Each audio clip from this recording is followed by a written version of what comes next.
Халифалтай жайында еститініміз мынау еді да, мен ренжіте берсін, бірақ мен біреуді ренжітіп қоймайыншы деген лозунгпен өтті оқыс. Ауылына барады да, біреулері бар, солар мазасын алып жаңағы ұрысып қалады. Сөйтіп ұрысып кетіп баратқан кезде артынан таспен лақтырады ғой. Тас, кәдімгідей тас атады. Сонда ата отырып қалады бүйтіп. Отырып қалғанда да тоқтамайды ғой анау. Кесек бар ғой кәдімгі. Соны жібереді. Сонда ата қорғанып, қолында мынандай сумкасы бар, ішінде Құран салған. Сонымен ата отырады. Оған оқиға өздері айтып береді. Соны бір уақытта қараса, жаңағы жиналып қалған ғой біраз тас. Денесіне тиген, портфеліне тиген, соларды жинап, бәрін қолына алып, біреудің машинесіне кедергі болмасын деп жолдың сыртына тастап жатыр дейді жаңағы. Неғып жатсыз десе, мына біреудің машинесіне кедергі болады ғой деп, өзін ұрған тастарды тастап, бұрылып кетіп баратыр дейді. Сонымен өлім сәті келеді, аты сөкте жатыр, Бәтима апамыз қасында. Ай Бәтимаш дейді, су берші дейді.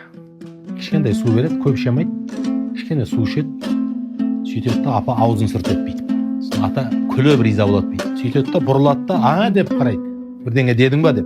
Сөйтсе ла иляха илlallah деп жатыр екен, жаны шығып кетті. Кәдімгі әлгі құмғанның аузынан тамғандай деп жаны шығып кетті. Себебі өмірде ғалымдардың бір ғажап сөзі бар енді.